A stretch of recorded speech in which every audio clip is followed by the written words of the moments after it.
Bonjour à toutes, bonjour à tous et bienvenue sur notre chaîne Les Voix du couple alchimique. Je suis Sophie. Et moi, Anne-Sophie, et aujourd'hui, nous allons explorer ensemble un sujet fascinant et essentiel pour comprendre la dynamique des couples alchimiques, les cycles de la relation. Alors, chaque couple, surtout sur un chemin spirituel, traverse différentes phases qui font partie intégrante de leur évolution commune. Comme tout ce qui existe dans l'univers, les relations suivent des cycles naturels. Pour les couples alchimiques, les cycles sont souvent marqués par des périodes de croissance intense, de défis, d'intégration et de maturité spirituelle. Comprendre ces cycles permet de mieux naviguer à travers eux, de rester aligné avec le processus d'évolution et de renforcer l'union au fil du temps. Le premier cycle, ou phase, est celle de la rencontre. Alors c'est souvent un moment magique où les âmes se reconnaissent immédiatement. Cette phase est caractérisée par une intensité émotionnelle et spirituelle, une sorte de coup de foudre énergétique. Les partenaires se sentent attirés l'un par l'autre d'une manière inexplicable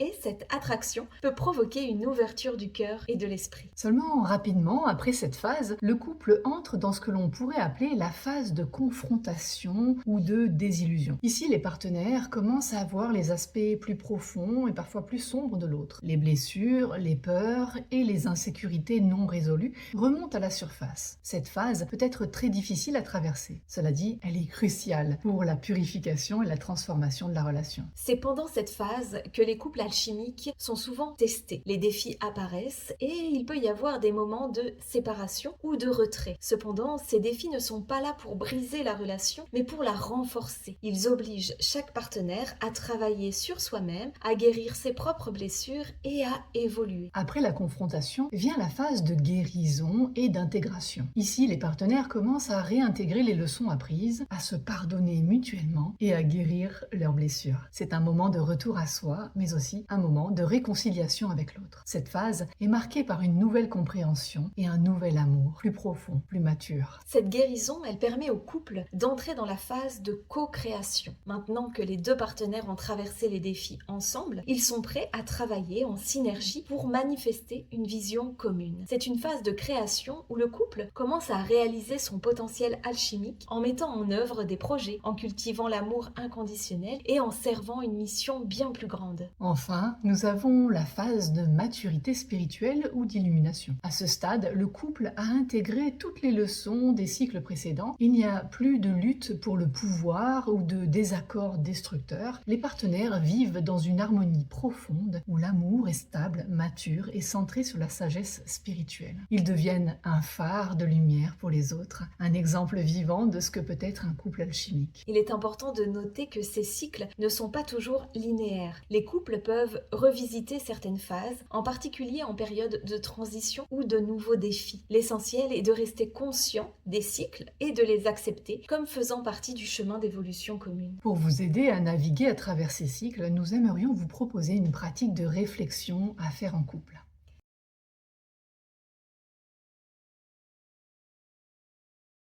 Alors, asseyez-vous ensemble dans un espace calme et prenez un moment pour réfléchir à la phase dans laquelle vous vous trouvez actuellement. Posez-vous des questions comme quels défis est-ce qu'on rencontre en ce moment? Quelles leçons sommes-nous en train d'apprendre? Et comment pouvons-nous mieux nous soutenir mutuellement à ce stade? Une fois que vous avez identifié votre phase actuelle, discutez ensemble de la manière dont vous pouvez la traverser avec grâce et conscience. Si vous êtes dans une phase de confrontation, par exemple, réfléchissez à comment vous pouvez pratiquer la patience et le pardon. Si vous êtes dans la phase de co-création, explorez des projets communs qui résonnent avec votre mission de vie. Cette pratique, elle va vous aider à rester aligné avec le flux naturel de votre relation, à accepter, à accueillir les défis comme des opportunités de croissance et à célébrer les moments de connexion profonde. Nous espérons que cette exploration des cycles du couple alchimique vous a apporté de la clarté et des outils pour mieux naviguer dans votre relation. N'oubliez pas que chaque phase est une étape précieuse sur votre chemin ensemble. Merci beaucoup de nous avoir rejoints aujourd'hui. Si cette vidéo vous a aidé ou vous a inspiré, n'hésitez pas à la partager, à vous abonner à notre chaîne, à laisser un commentaire avec vos réflexions ou vos expériences sur les cycles de votre couple. À très bientôt pour une nouvelle exploration sur les voies du couple alchimique.